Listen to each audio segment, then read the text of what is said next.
नमस्कार प्यारे बच्चों, मैं विजय। बच्चों, आज हम लोग बीएससी फर्स्ट ईयर में अनंत स्पर्शियां एसिम्प्टोट स्टार्ट करने वाले हैं। क्या होता है अनंत स्पर्शियां, एसिम्प्टोट्स क्या होता है, आइए देखते हैं बच्चों। बच्चों, आपने स्ट्रेट लाइन सरल रेखा पढ़ा होगा। y is equal m x plus c. M यहां पर क्या होता है, प्रवणता होता है, ढाल होता है, टेंजेंट होता है, और सी इंटरसेप्ट होता है, अंतःखंड होता है। प्यारे बच्चों, तो यही y is equal m x plus c ही वक्र की क्या होती है, अनंत स्पर्शी होती है।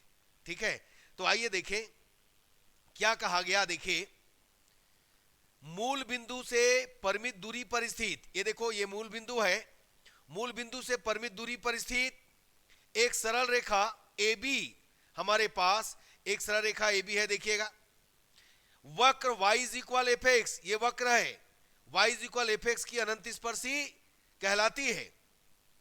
यदि वक्र के किसी चर बिंदु M से, देखो चर बिंदु M से सरल रेखा की दूरी डेल शून्य की ओर प्रवृत्त होता है। यदि यह डेल शून्य होगा तो मान के चलिए कि यह सरल रेखा इसे टच करेगा, तो इस वक्र से टच करता हुआ लाइन क्या होगा, अनंत स्पर्शी होगा। और इसी टच करता हुआ लाइन को हम यहां पर y is equal m x plus c से रिप्रेजेंट करते हैं। प्यारे बच्चों, यहां पर चर बिंदु अनंत की ओर प्रवृत्त हो रहा है, अग्रसर हो रहा है। ठीक है, यानी डेल को हमें क्या करना है, डेल टेंस टू जीरो करना है, तो ये बिंदु इन्फिनाइट की ओर, अनंत की ओर प्रवृत्त होता है। तो ये समझिए कि अनंत स्पर्शी क्या है, एक सरल रेखा है, y is equal m x plus c. ठीक है बच्चों, तो देखिएगा, अब हम देखेंगे यहां पर मेन यहां पर क्या है, अनंत स्पर्शी कैसे ज्ञात किया जाए, अनंत स्पर्शी एसिम्प्टोट्स कैसे ज्ञात किया जाए। प्यारे बच्चों, आइए देखिए इसके लिए क्या प्रोसीजर है, क्या विधि है, देखते हैं बच्चों। सबसे पहले हमको जो समीकरण दिया रहेगा, वक्र दिया रहेगा, उस वक्र के समीकरण में उच्चतम घात सबसे पहले देखेंगे। ज्यादातर आपको घात n इज इक्वल 3 मिलेगा, कुछ में 4 5 भी है, बट ज्यादातर आपको क्या मिलेगा, n इज इक्वल 3। इसके घात, उच्चतम घात के पदों में क्या करना है आपको, x is equal 1, y is equal m रखकर, यदि 3 है तो 3m या फिर 5nm ज्ञात करते हैं। प्यारे बच्चों, इसके बाद उससे कम घात वाले पद, तो n से कम घात वाले पद n-1, 3 से कम घात वाले पद 2। तो देखिएगा n-1वीं घात के पदों में वही काम करेंगे, x is equal 1, y is equal m रखेंगे, और यहां पर 5n-1m ज्ञात कर लेते हैं। इसी प्रकार इससे कम घात वाले पद में भी हम x is equal 1, y is equal m रख करके 5n-2m, 5n-3m dash dash and so on ज्ञात करते हैं। अब इसके बाद हम लोग क्या करते हैं बच्चों, ये जो उच्चतम घात के पद पहला मिला था, उनको हम 5nm इज इक्वल 0 रखेंगे, और 5nm इज इक्वल 0 रखकर हम उस समीकरण को, हम उस इक्वेशन को सॉल्व करेंगे, हल करेंगे, और हल करके m का मान ज्ञात करेंगे। मान लेते हैं हमको m का मान, बहुत सारे मान मिल रहा है, m1 m2 m3 dash dash and so on mn। अब m का तो मान ज्ञात हो गया, आपको अनंत स्पर्शी का समीकरण मालूम है, y is equal m x plus c, तो m का मान मालूम हो गया, c का भी मान मालूम करना पड़ेगा आपको। तो c का मान ज्ञात करने के लिए यहां पर एक फार्मूला दिया गया, देखिएगा, c is equal minus 5n-1m upon 5-nm। 5 का मतलब क्या है, हम यहां पर m के सापेक्ष क्या करेंगे, जो समीकरण आया रहेगा m के सापेक्ष अवकलन करेंगे एक बार, ये 5 बनेगा। तो 5n-1m और 5-nm को यहां पर रखिएगा, और m का मान इसमें रखेंगे। प्रत्येक m के संगत एक c का मान होगा। यदि m1 है तो c1 भी है, m2 है तो c2 भी है, mn है तो cn भी है। इस मान को हम इसके द्वारा प्राप्त कर लेते हैं प्यारे बच्चों, और प्राप्त m व c का मान y is equal m x plus c में रखेंगे, जिससे हमको अनंत स्पर्शी का समीकरण प्राप्त हो जाएगा। y is equal m one x plus c one, y is equal m two x plus c two, y is equal m three x plus c three, डेज डेज and so on, y is equal m n x plus c n. तो ये तो एक है ना सबसे बढ़िया विधि है ये, है ना। इसके बाद देखिए, और यदि इस तरीके से नहीं करना चाहते हो, ध्यान देना, यदि आप इस तरीके से नहीं करना चाहते हो तो क्या कीजिएगा, आप जो भी समीकरण दिया है उसमें क्या कीजिए, y is equal m x plus c रखिए। ये सेकंड मेथड है, द्वितीय विधि, याद रखिएगा। दिए हुए वक्र के समीकरण में y is equal m x plus c रखेंगे और m व c का मान यहां से गुणांकों की तुलना करके समीकरण प्राप्त करके m व c का मान प्राप्त कर लेते हैं, और लास्ट में हम प्राप्त m व c के मान इसी y is equal m x plus c में रखेंगे, हमको अनंत स्पर्शी का समीकरण मिल जाएगा। ठीक है बच्चों, अब यहां पर देखिए क्वेश्चन, चलो देखते हैं। आपको यहां पर दिया है, ध्यान देना, हम लोग तो पहले विधि से ही करेंगे भाई, आपको दूसरा विधि से करना है तो आप कीजिएगा। हम पहला विधि देखते हैं, x cube plus y cube minus, इसको ट्रांसफर कर दिया मैं, minus 3x Y is equal 0। मैंने कहा था सबसे पहले समीकरण जो भी दिया है उसके उच्चतम घात के पद में x इज इक्वल 1 और y इज इक्वल m रखेंगे। समीकरण एक के उच्चतम घात कौन है भाई, n इज इक्वल 3 के पदों में या पद में x इज इक्वल 1 व y इज इक्वल क्या करेंगे, m रखेंगे। चलो रखते हैं। तो मैंने रखा, मुझे मिला n की जगह 3 रखूंगा तो 5 उच्चतम घात कौन है यहां पर देखो, x के घात 3 और y के घात 3, और तो नहीं है। घात 3 वाला दो ही पद है, तो x के जगह 1 रखेंगे, y के जगह m रखेंगे, तो 1 प्लस एम क्यूब, यह समीकरण नंबर 2 हुआ। इसके बाद फिर द्वितीय घात, इससे कम वाला घात, तो यहां पर लिख देता हूं मैं, इससे कम वाला घात मतलब द्वितीय घात के पद में x इज इक्वल 1 व y इज इक्वल m रखने पर, चलो रखते हैं, क्या मिलेगा 5m।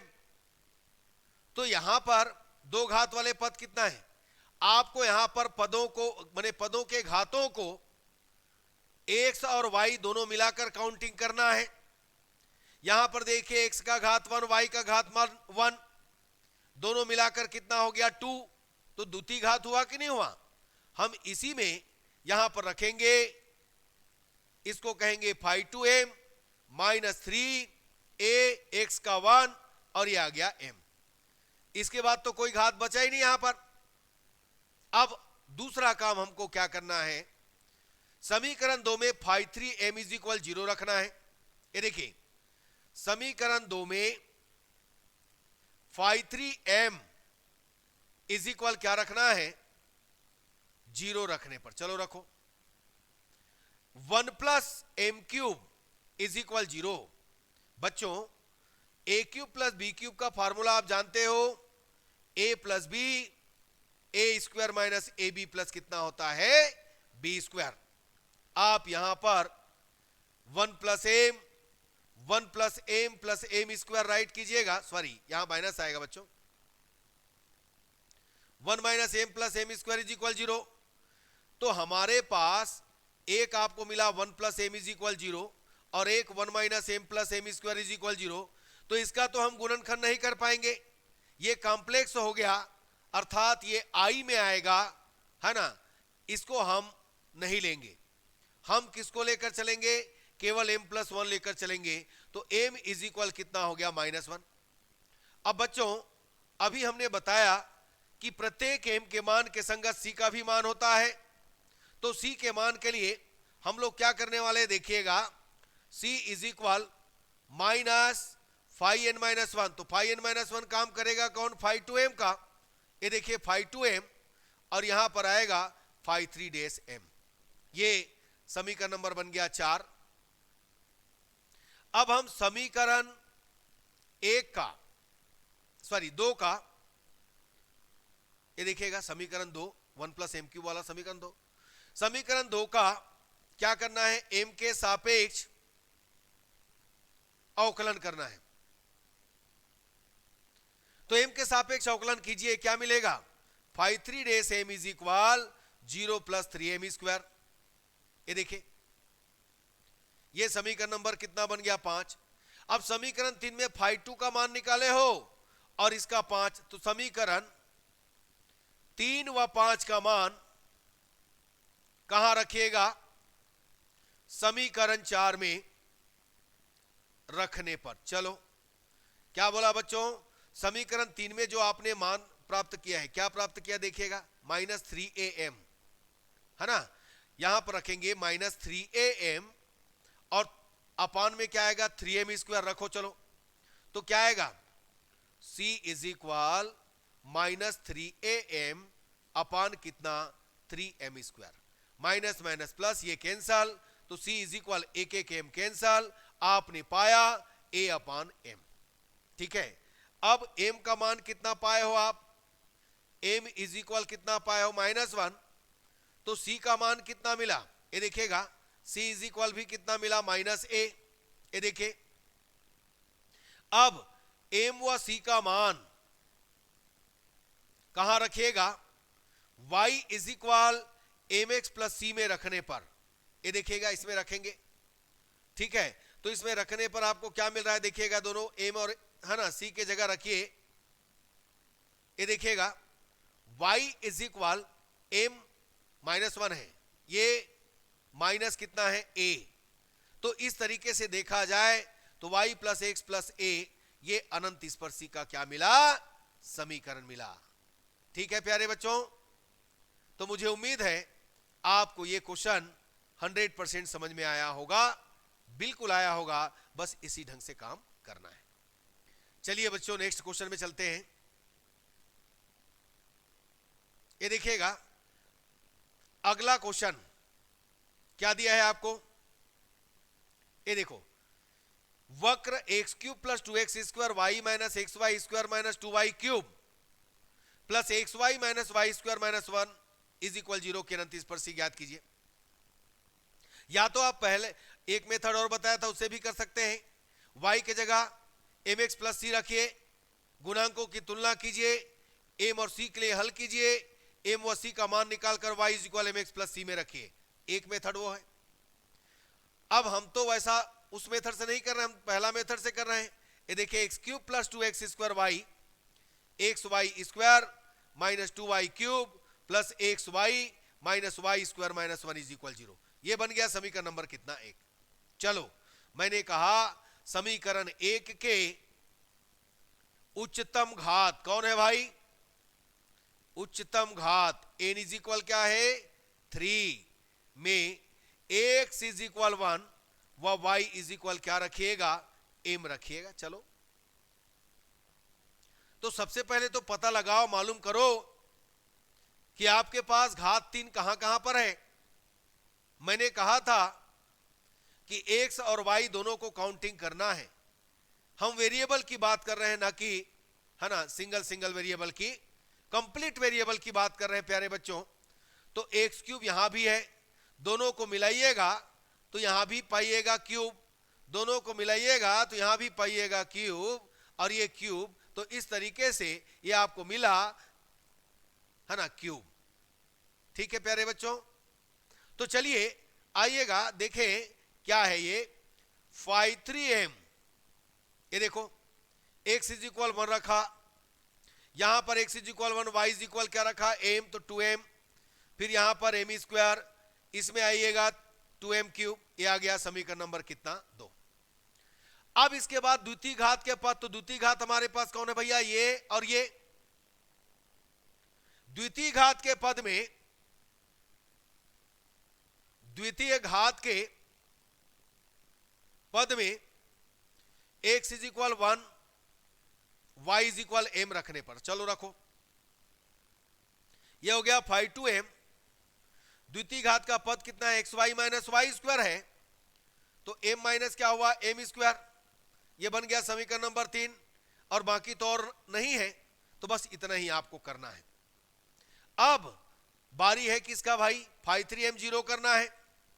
समीकरण 2 में 5 3m इज इक्वल क्या रखिएगा, 0 रखने पर, क्योंकि हमको m का मान निकालना पड़ेगा, तो 0 रखेंगे तो 1 plus 2m minus m square minus 2m cube is equal 0। देखो बच्चों बिल्कुल ठीक है। क्या यहां से हम 1 कॉमन निकालेंगे, यहां से माइनस m कॉमन निकालेंगे, m स्क्वायर कॉमन निकालेंगे, तो 1 प्लस 2m बचेगा क्या, बिल्कुल बचेगा। इन दोनों में से 1 प्लस 2m कॉमन निकालिएगा, आपके पास 1 माइनस m स्क्वायर हुआ। यदि हम इसको ब्रेक करेंगे तो 1 प्लस 2m 1 माइनस m और यहां 1 प्लस m हुआ। इस तरीके से यदि हम देखें तो m इज इक्वल हमको मिला -1 1 और -1/2। ये देखिएगा प्रत्येक m के मान के संगत c का भी मान होता है प्यारे बच्चों। ये हम m का मान प्राप्त कर चुके। यदि m प्लस 1 इज इक्वल 0 करोगे तो m is equal -1, m minus 1 is equal 0, तो m is equal 1, 2m plus 1 is equal 0, तो m इज इक्वल -2, -1/2, ये आपको मिलेगा। अब देखो क्या करेंगे, c का मान ज्ञात करेंगे m के संगत, तो परंतु हम जानते हैं c इज इक्वल क्या होता है भाई 5 n-1m, तो 2 आएगा, और ये आएगा 5 3m। ये समीकरण नंबर कितना बन गया 4। अब हम समीकरण 2 का m के सापेक्ष क्या करेंगे, अवकलन करेंगे, m के सापेक्ष अवकलन करेंगे। चलो करते हैं, m के सापेक्ष करेंगे तो क्या मिलेगा आपको मिलेगा 5m, क्या है 1 प्लस 2m है, तो 1 का 0, 2m का कितना हो गया 2, माइनस और क्या है भाई m स्क्वायर का 2m माइनस 2m क्यूब है, तो 2 और 3m स्क्वायर। इसका मतलब आपने पाया 2 माइनस 2m माइनस कितना 6m स्क्वायर। एक बार और चेक कर लो बच्चों, ये देखो आपके पास है 0 हो गया, 2 हो गया, -2m और -6m स्क्वायर, बिल्कुल ठीक है। अब हम क्या करेंगे, समीकरण ये हो गया 5, समीकरण 4 कितना है आपके पास, समीकरण 3 और 5 का मान, समीकरण 3 व 5 का मान 4 में रखने पर, चलो रखो, क्या मिलेगा आपको, c is equal -m minus m square upon 2 minus 2m minus 6m square, 2 minus 2m minus 6m square. यही है कि नहीं, चेक कर लो भाई। हाँ बिल्कुल ठीक है बच्चों। अब ऐसा करते हैं, इस माइनस को या तो नीचे दे दो या ऊपर दे दो, आपके ऊपर, आप किधर देना चाहते हो। चलो माइनस को हटाते हैं तो नीचे कर देता हूं, या m स्क्वायर माइनस m ऊपर ही कर दो, क्या दिक्कत है भाई। 2 minus 2m minus 6m square, समीकरण नंबर कितना 6। अब समीकरण 6 में m इज इक्वल क्या रखिएगा, -1 रखने पर, तो -1 रखेंगे तो -1 का square minus minus plus 1, 2 plus 2 और माइनस माइनस प्लस हो जाएगा तो 6 हो गया, तो आपको मिला 2/4 माइनस 6, तो c इज इक्वल 2/-2, ये आ गया -1। आपने m और c का मान निकाला, m व c का मान y is equal mx plus c में रखने पर, चलो साथ साथ रखते भी जाओ। y इज इक्वल -x-1, तो y is equal y plus x plus 1 is equal 0। एक अनंत स्पर्शी आपको मिला। अब समीकरण 6 में m इज इक्वल क्या रखिएगा, 1 रखिएगा। तो 1 रखिएगा तो पाइएगा क्या, ये हो जाएगा 1 के स्क्वायर 1 माइनस 1, और नीचे 2 माइनस 2m है तो 2 और माइनस कितना 6, ये देखिएगा है ना। तो क्या हो जाएगा, ये 0 0 हो जाएगा। ये देखो 0 अपान -6 मतलब कितना आ गया 0। यहां पर m व c का मान रखेंगे। y is equal mx plus c में m का मान कितना है 1 और c का मान कितना है 0, तो दूसरा अनंत स्पर्शी आपको मिला y इज इक्वल x। अब देखिए समीकरण 6 में m इज इक्वल -1/2 रखने पर, चलो रखो, तो c इज इक्वल कितना मिला, -1/2 होल स्क्वायर, -1/2 अपान कितना 2 माइनस 2 माइनस 1/2 माइनस कितना 6 -1/2 का होल स्क्वायर। देख लो भाई एक बार, बिल्कुल ठीक है। तो यहां पर आपको क्या मिला, ऊपर 1/4 प्लस 1/2, और ये 2 से 2 कैंसल 3 हो जाएगा, -6/4, ये हो जाएगा 2 जा 3 जा। अब एलसीएम ले 4, ये आ गया 1 प्लस 2, यहां पर आया 3 2 जा 6 माइनस 3/2। तो c इज इक्वल आपने पाया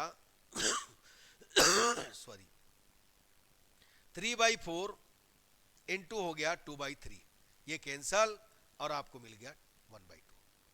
तो y is equal mx plus c रखिएगा, तो y इज इक्वल m के जगह रखेंगे -1/2 और ये हो गया x 1/2। तो आपको मिला कितना 2y plus x minus 1 is equal 0। आपने ये भी अनंत स्पर्शी प्राप्त कर लिया। तो प्यारे बच्चों, बस इसी ढंग से काम करना है, इसी ढंग से बनाना है। मुझे उम्मीद है ये क्लास आपको पसंद आ रहा होगा, आएगा 100% आएगा प्यारे बच्चों। बस हमारे साथ बने रहो, धीरे धीरे कंप्लीट होते जाएगा, ठीक है। तो ये भी 2-3 लेक्चर में फिनिश हो जाएगा प्यारे बच्चों। हमारा क्लास अच्छा लगा तो आप लाइक कीजिए, शेयर कीजिए, सब्सक्राइब कीजिए। धन्यवाद बच्चों, नमस्कार।